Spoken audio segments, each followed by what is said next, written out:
नाजरीन आदाब, आप देख रहे हैं INN चैनल। मैं हूं शेख अहमद अली। आज की खास बात में हम देखेंगे कई अहम कौमी और बैनुल अक़वामी खबरें। पार्लियामेंट का बजट इजलास आज से शुरू हो गया। इससे पहले सदर जमहूरिया रामनाथ कोविंद ने पार्लियामेंट के मुश्तरका इजलास से खिताब किया। उन्होंने 26 जनवरी को लाल किले पर हुए तिरंगे की तौहीन को अफसोसनाक बताया। उन्होंने कहा कि जो आइन हमें इजहार राय की आज़ादी का हक देता है, वही आइन हमें सिखाता है कि कानून और उसूल व ज़वाबित पर उतनी ही संजीदगी से अमल करना चाहिए। उन्होंने कहा कि मुल्क की सुप्रीम कोर्ट ने अभी उन कवानीन को मौखर किया है और हुकूमत सुप्रीम कोर्ट के फैसले की मुकम्मल पासदारी करेगी। उन्होंने कहा कि कवानीन वसीतर गौर व फिक्र के बाद पार्लियामेंट में मंजूर किए गए थे। सदर जमहूरिया ने कहा कि आत्मनिर्भर भारत मुहिम से हिंदुस्तानी ज़राअत भी मजबूत बनेगी। स्वामीनाथन कमीशन की सिफारिशों को लागू करते हुए MSP 1.5 गुना बढ़ाई गई है। उन्होंने कहा कि हुकूमत MSP पर रिकॉर्ड खरीदारी कर रही है और खरीदारी मराकज़ को भी बढ़ा रही है। सदर जमहूरिया के खिताब के बाद लोकसभा की कार्रवाई 1 फरवरी की सुबह 11 बजे तक के लिए मुलतवी कर दी गई। शाम 3 बजे वजीर फाइनेंस निर्मला सीतारामन ने इकोनॉमिक सर्वे राज्यसभा में पेश किया। लोकसभा सेक्रेटेरिएट के मुताबिक बजट इजलास का पहला सेशन 15 फरवरी तक चलेगा, वहीं दूसरा सेशन 8 मार्च से 8 अप्रैल तक चलेगा। 17वीं लोकसभा के 5वें सेशन में 35 सिटिंग्स होंगी, जो कि पहले पार्ट में 11 और दूसरे पार्ट में 24 तय की गई हैं। आप देख सकते हैं लोकसभा टीवी पर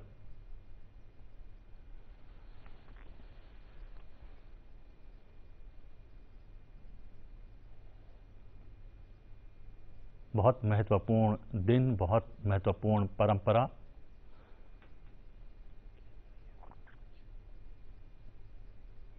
और बहुत ही शुभ अवसर।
अपने सभी निर्णयों में मेरी सरकार ने संघीय ढांचे की सामूहिक शक्ति का अद्वितीय उदाहरण भी प्रस्तुत किया है।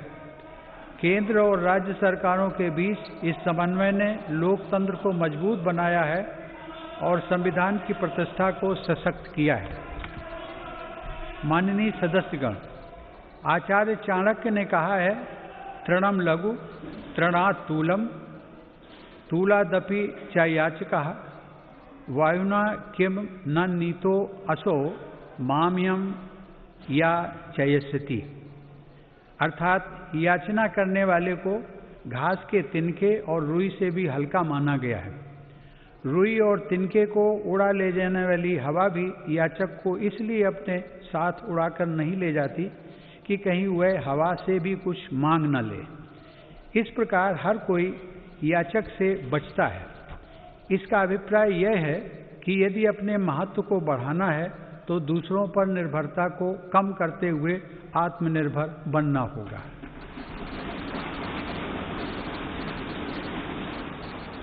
आज़ादी की लड़ाई के समय हमारे स्वतंत्रता सेनानी जिस सशक्त और स्वतंत्र भारत का सपना देख रहे थे, उस सपने को सच करने का आधार भी देश की आत्मनिर्भरता से ही जुड़ा था। कोरोना काल में बनी वैश्विक परिस्थितियों ने जब हर देश की प्राथमिकता उसकी अपनी ज़रूरतें थी, हमें ये याद दिलाया है कि आत्मनिर्भर भारत का निर्माण क्यों इतना महत्वपूर्ण है। इस दौरान भारत ने बहुत ही कम समय में 2200 से अधिक प्रयोगशालाओं का नेटवर्क बनाकर हजारों वेंटिलेटर्स का निर्माण करके पीपीई किट से लेकर टेस्ट किट बनाने तक में आत्मनिर्भरता हासिल करके अपनी वैज्ञानिक क्षमता, अपनी तकनीकी दक्षता और अपने मजबूत स्टार्टअप इकोसिस्टम का भी परिचय दिया है। हमारे लिए यह और भी गर्व की बात है कि आज वज़ीर आज़म नरेंद्र मोदी ने जमहूरियत के अक़दार पर अमल करते हुए पार्लियामेंट के बजट सेशन का भरपूर इस्तेमाल करने की अपील की है। पार्लियामेंट के बजट इजलास के आगाज से कबल पीएम मोदी ने पार्लियामेंट हाउस कॉम्प्लेक्स में सहाफ़ियों को बताया कि पार्लियामेंट में नुमाइंदे भेजने वाले मुल्क के अवाम की उम्मीद और तवक्कुआत के लिए इस मुक़द्दस मुकाम का भरपूर इस्तेमाल करें। उन्होंने सभी मेंबरान पार्लियामेंट से इस सेशन को बेहतरीन बनाने की दरख्वास्त की। वज़ीर आज़म ने कहा कि इस दहाई में हिंदुस्तान का रोशन मुस्तक़बिल है। आज़ादी के दीवानों ने जो ख्वाब देखे थे उसे तेज़ रफ्तार से साबित करने का ये सुनहरा मौका है। पार्लियामेंट के इजलास के दौरान तमाम मौज़ूआत पर पूरी तरह बहस की जानी चाहिए और इस दौरान तमाम ख्यालात को पेश किया जाना चाहिए। उन्होंने इस एतमाद का इजहार किया कि मंथन से बेहतरीन अमृत हासिल होगा। पीएम मोदी ने कहा कि पार्लियामेंट का यह बजट इजलास भी तारीखी होगा। साल 2020 में वज़ीर ख़जाना को बहुत से मुख्तलिफ पैकेजों का ऐलान करना पड़ा। इस दौरान 4-5 मिनी बजट पेश किए जाएंगे। साल 2020 में मिनी बजट का एक सिलसिला जारी रहा। आइंदा बजट को भी इसी सीरीज के सीक्वल के तौर पर देखा जाना चाहिए।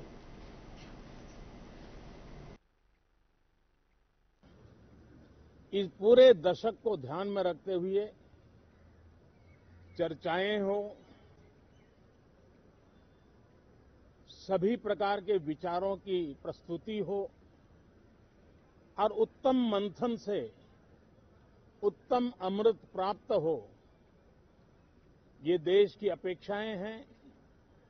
मुझे विश्वास है कि जिस आशा और अपेक्षा के साथ देश के कोटि कोटि जनों ने हम सबको संसद में भेजा है, हम संसद के इस पवित्र स्थान का भरपूर उपयोग करते हुए लोकतंत्र की सभी मर्यादाओं का पालन करते हुए जन आकांक्षाओं की पूर्ति के लिए अपने योगदान में पीछे नहीं रहेंगे, ये मुझे पूरा विश्वास है। सभी सांसद इस सत्र को और अधिक उत्तम बनाएंगे, ये मेरा पूरा विश्वास है। ये बजट का भी सत्र है।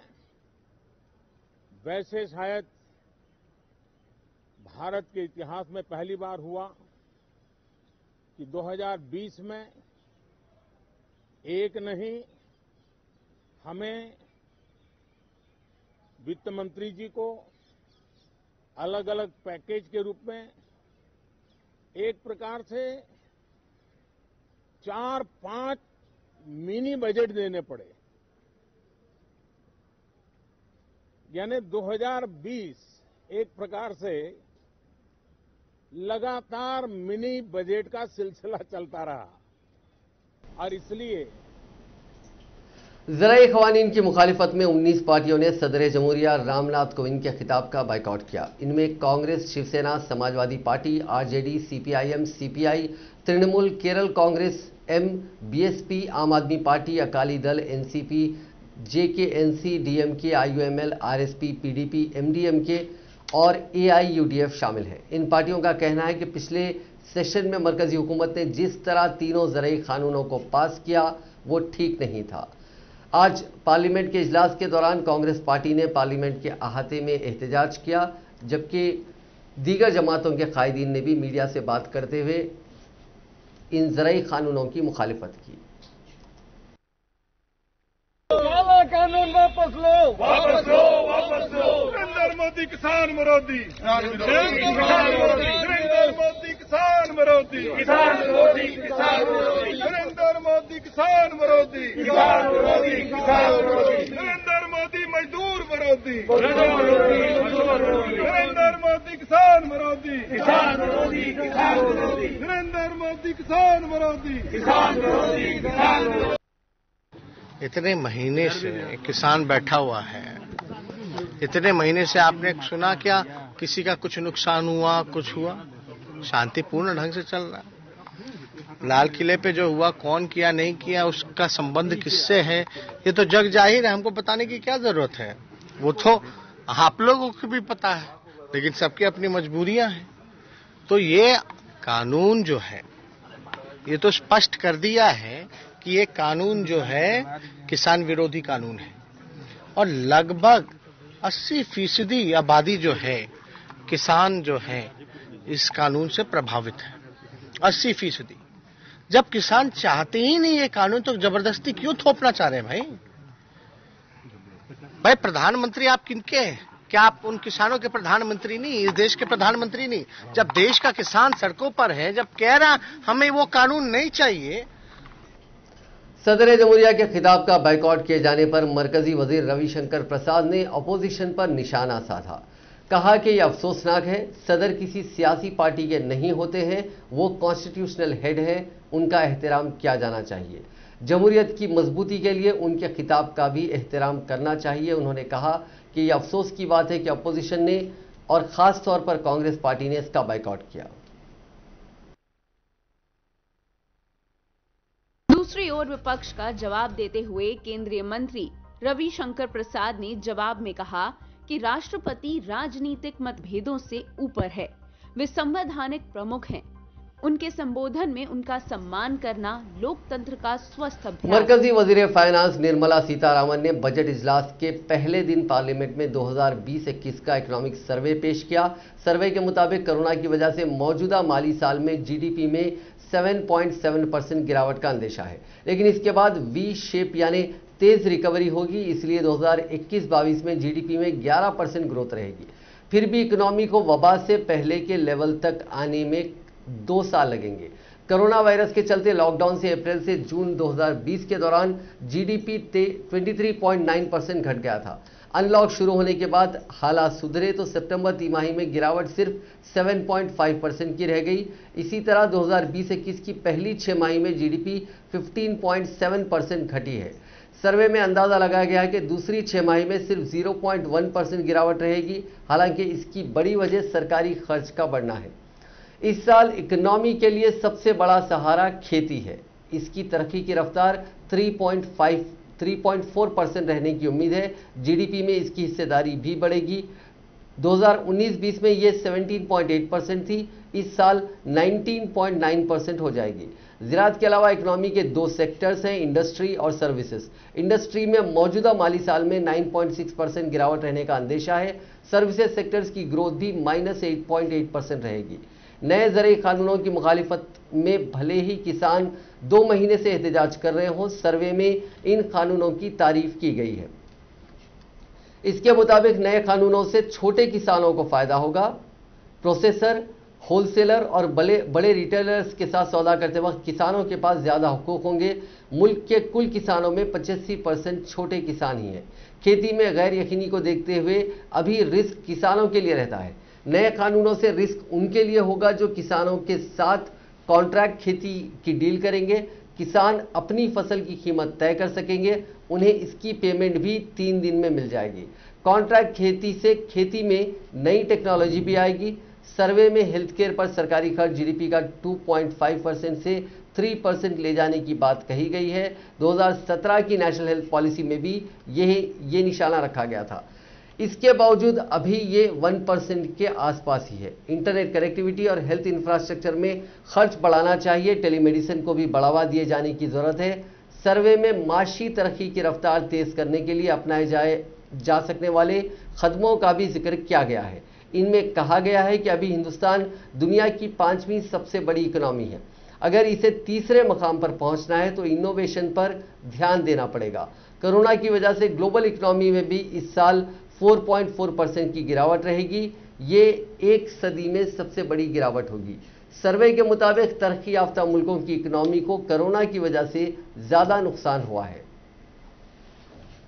Nirmala Sitharaman Sir, with your permission, I wish to lay on the table Hindi and English versions of the Economic Survey 2020-21, Volume 1 and Volume 2. To really uphold India. The cover also captures the V-shaped recovery that has happened in the economy. In fact, mirrors the V-shaped performance that the Indian cricket team delivered in Australia as well. After being shot out for 36 within an hour, they went on to win the series. So the resilience of the Indian economy is actually mirroring the resilience of the Indian cricket team as well. This year's survey is therefore dedicated to all the COVID warriors. Singhu border पर ज़राई क़वानीन के खिलाफ धरना दे रहे किसानों और एहतजाज के मुखालिफिन में झड़पों की इत्तलात मौसूल हो रही हैं। आज एक रिपोर्ट के मुताबिक जुमे के रोज़ किसान मुजाहिरीन और उनके एक मुखालिफ धड़े के दरमियान पत्थरबाजी और एक दूसरे पर हमला करने का वाक़या पेश आया। एहतजाज के मुखालिफिन जुमे की सुबह से ही किसान तहरीक के खिलाफ मुजाहरा कर रहे हैं और शाहरा को खाली करने का मुतालबा कर रहे हैं। रिपोर्ट के मुताबिक दोनों धड़ों में हुए तसादुम और पत्थरबाजी के दौरान पुलिस ने भी लाठीचार्ज किया और मुजाहिरीन को रोकने की कोशिश की। ताहम इस हंगामे में कई पुलिस अहलकारों के भी जख्मी होने की इत्तला मौसूल हुई है। वाज़ेह रहे कि जुमे की सुबह ही दिल्ली के सिंगू बॉर्डर पर बड़ी तादाद में लोग किसान मुजाहिरीन के खिलाफ एहतजाज करने पहुंचे थे। यहां पर तिरंगे का अपमान नहीं सहेगा हिंदुस्तान के नारे लगाए गए और शाहरा को फौरी खाली करने का मुतालबा किया गया। खबरजी जुमेरात के रोज़ भी कुछ लोग सिंगू बॉर्डर पर धरने के खिलाफ एहतजाज करने पहुंचे थे। इन लोगों ने खुद को हिंदू सेना का रुकन बताया था और कहा था कि लाल किले पर तिरंगे की जो बेहुरमती हुई है वो उसे बर्दाश्त नहीं करेंगे। ताहम पुलिस ने गुज़िश्ता रोज़ उन सभी को वहां से खदेड़ दिया था। इसके बाद गाजीपुर में भी कुछ लोगों ने किसानों के धरने के खिलाफ एहतजाज किया। ताहम मौके पर मौजूद भारी पुलिस फोर्सेस ने उन्हें किसानों के नज़दीक तक पहुंचने नहीं दिया।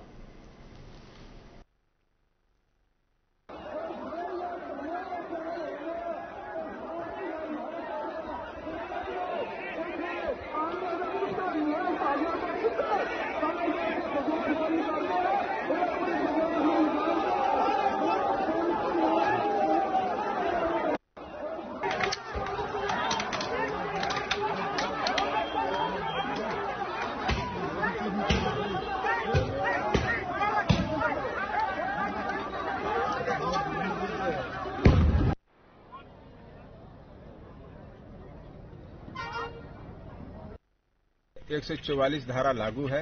कोविड-19 के गाइडलाइन का 100% अनुपालन कराया जा रहा है। गाजीपुर दिल्ली बॉर्डर पर जो धरना स्थल है उसको अवैध घोषित कर दिया गया है। इसके दृष्टिगत अगर कोई किसान 4 व्हीलर 2 व्हीलर ट्रैक्टर से कोई जाने का प्रयास करेगा तो उसके खिलाफ सख्त कार्रवाई की जाएगी। बॉर्डर सीमाएं सील है। गाजीपुर बॉर्डर पर जारी किसान तहरीक का असल चेहरा बनने वाले राकेश टिकैत के आंसुओं को देखने के बाद मगरबी उत्तर प्रदेश के किसानों में हमदर्दी की लहर दौड़ गई। किसानों की राजधानी कहलाने वाले सिसोली में जुमेरात की रोज हजारों किसान जमा हुए।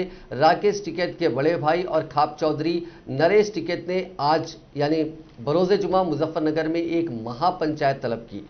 इसके अलावा नरेश टिकैत ने ऐलान किया कि किसान जहां भी हैं वो वहीं खैमे लगाकर बैठ जाएं और जो गाजीपुर के करीब हैं वो धरने के मुकाम पर पहुंच जाएं। किसानों और जाटों के इस गढ़ में उस वक्त जबरदस्त हलचल है।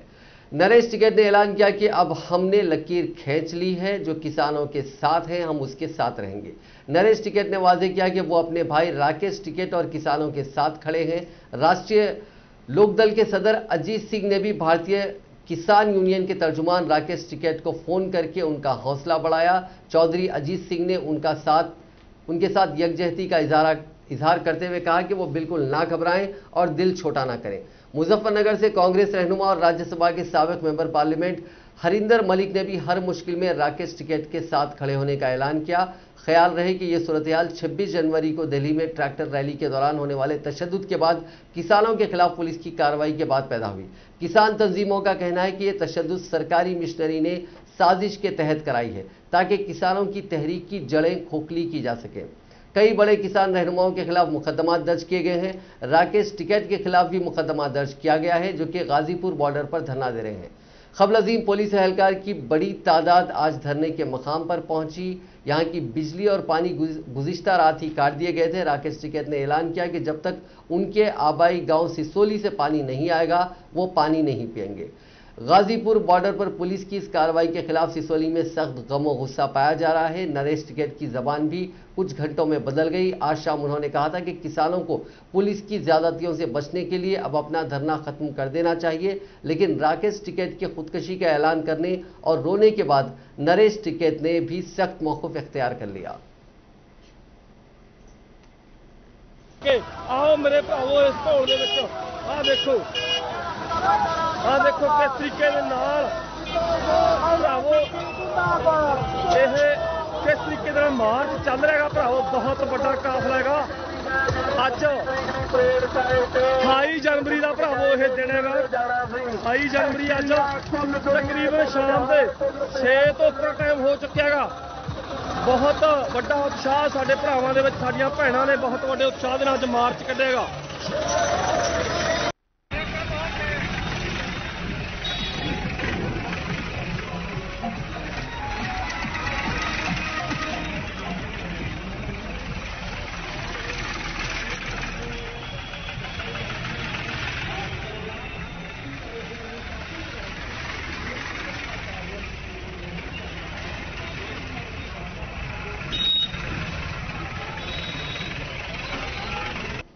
नए ज़रई क़वानीन के खिलाफ चल रहे एहतजाज की तायद में कांग्रेस कायद राहुल गांधी ने आज एक प्रेस कॉन्फ्रेंस की। उन्होंने दिल्ली में हुए तशद्दुद को लेकर मरकजी हुकूमत पर सवाल भी उठाए। उन्होंने कहा कि जो लोग लाल किले में घुसे उन्हें क्यों रोका नहीं गया, इसके पीछे वजीर दाखिला अमित शाह का क्या मकसद था, उन्हें इसका जवाब देना होगा। उन्होंने कहा कि इसकी जिम्मेदारी वजारत दाखिला की है, उन्हें फौरी इस्तीफा दे देना चाहिए, लेकिन वैसा करेंगे नहीं। उन्होंने कहा कि मुल्क के सभी किसान अब तक इस कानून को पूरी तरह समझ ही नहीं पाए। अगर वो इसे समझ गए तो ये तहरीक गांवों से शहरों और फिर पूरे मुल्क में फैले गई। उन्होंने कहा कि गरीब और गरीब हो गए हैं, अमीर और अमीर होते जा रहे हैं, लेकिन हमारे वज़ीर आज़म सिर्फ 4-5 लोगों के लिए नोटबंदी और GST ला चुके हैं। वो सिर्फ 4 से 5 लोगों के लिए काम करें, उनके लिए नोटबंदी और GST लाई गई, उनके लिए ही किसानों को परेशान किया जा रहा है। For our farmers to negotiate their prices. And the third law basically says that if the farmers have a grievance, they cannot go to court. Now, it is very obvious why the farmers are agitated. Because the government is destroying the livelihoods of India's farmers. It is destroying the livelihoods of our labor, and it is going to give the middle class a shock in the coming times, because the prices of food are going to skyrocket. Now, what is being done to the farmers is absolutely criminal. You're beating them, you're threatening them, you're bullying them, you're trying to discredit them. The government needs to talk to the farmers. It needs to give a solution to the farmers. And the only solution, as I have said again and again and again, is repealing these laws and putting the laws into the waste paper basket. The government must not think that the farmers are going to go home. They are not going to go home. And my concern is that this situation is going to spread. We do not need this situation to spread. We need a conversation with the farmers, and we need a solution. So that is broadly what I wanted to say. Hindi में बता देता हूं, और देश के युवाओं को मैं कहना चाहता हूं, ये जो 3 कानून हैं, इनको समझने की जरूरत है। दिल्ली में इजरायली एम्बेसी के पास ब्लास्ट हुआ है। एम्बेसी की इमारत से करीब 150 मीटर की दूरी पर हुए इस ब्लास्ट में किसी के जख्मी होने की इत्तला नहीं है। ब्लास्ट से आसपास खड़ी 4 से 5 गाड़ियों को नुकसान पहुंचा है। दिल्ली पुलिस की स्पेशल सेल ने ब्लास्ट की जांच शुरू कर दी है। मौके पर बॉम्ब डिस्पोजल स्क्वाड भी भेजा गया है। दिल्ली पुलिस ने बताया कि इसराइल की एम्बेसी के पास एक लो इंटेंसिटी ब्लास्ट हुआ। फिलहाल इसकी वजह का पता लगाने की कोशिशें की जा रही हैं। मौके से कांच के कुछ टुकड़े टूटे हुए मिले। मौके पर इंटेलिजेंस एजेंसीज और क्राइम ब्रांच के ओहदेदार भी पहुंच गए हैं। आसपास के इलाकों को सील कर दिया गया है।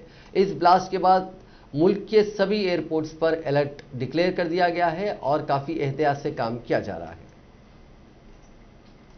दुनिया में कोरोना मरीजों का आंकड़ा आज 10 करोड़ 21 लाख से ज्यादा हो गया। 7 करोड़ 39 लाख से ज्यादा लोग ठीक हो चुके हैं। अब तक 22 लाख 2,000 से ज्यादा लोगों की जान जा चुकी है। ये आंकड़े worldometers.info वेबसाइट के मुताबिक है। अक़वाम मुत्तहिदा के सेक्रेटरी जनरल एंटोनियो गुतेरेस को कोरोना वैक्सीन की पहली खुराक दी गई। गुतेरेस ने जुमेरात की शब देर गए ट्वीट करके इत्तला दी। उन्होंने ट्विटर पर लिखा कि आज मैंने कोरोना वैक्सीन की पहली खुराक लेने के बाद बहुत खुशकिस्मत अपने आप को महसूस किया और इसके लिए सभी का शुक्रिया अदा करता हूं। अक़वाम मुत्तहिदा के सेक्रेटरी जनरल ने कहा कि हर एक को यह यकीनी बनाना चाहिए कि दुनिया के हर फर्द को कोरोना वैक्सीन दस्तयाब हो। उन्होंने कहा कि वबा के इस मरहले में हम में से कोई भी उस वक्त तक महफूज नहीं है जब तक कि सब महफूज नहीं हो जाते।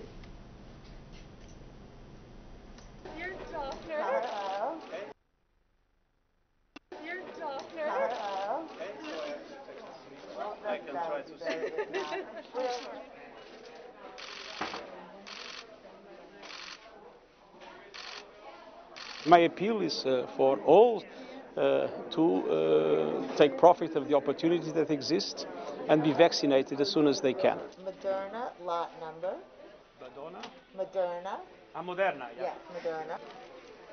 I'm very grateful to the city of New York and to this wonderful staff here in Adlai Stevens.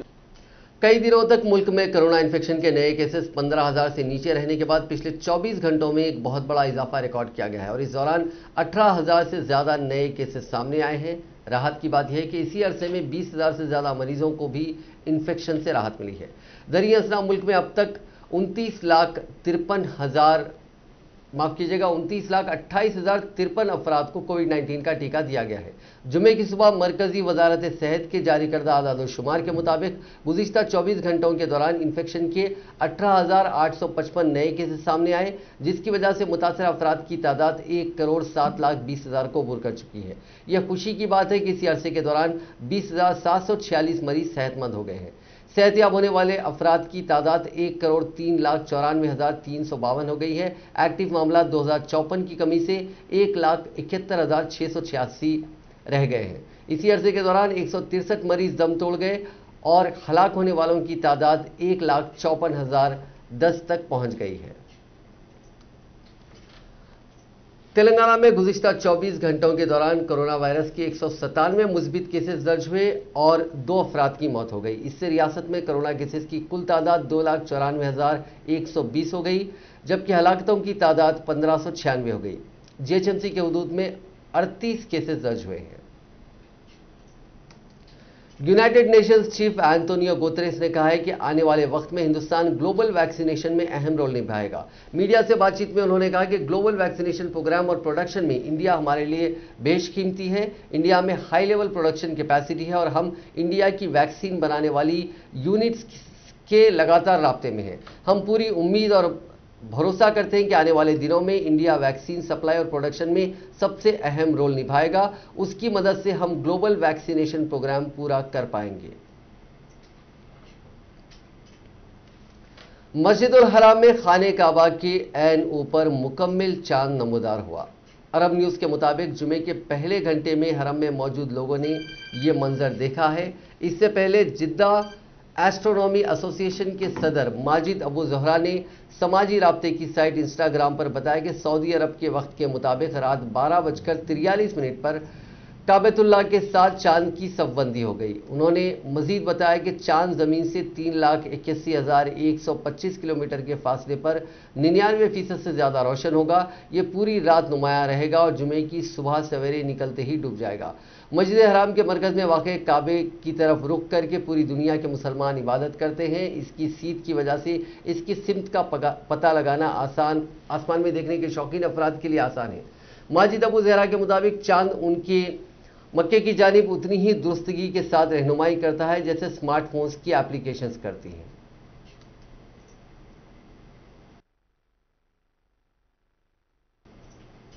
नाज़रीन, आज की खास बात में बस इतना ही। आपसे कल मुलाकात होगी नई खबरों के साथ, नए एनालिसिस के साथ। फिलहाल दीजिए इजाजत। खुदा हाफिज।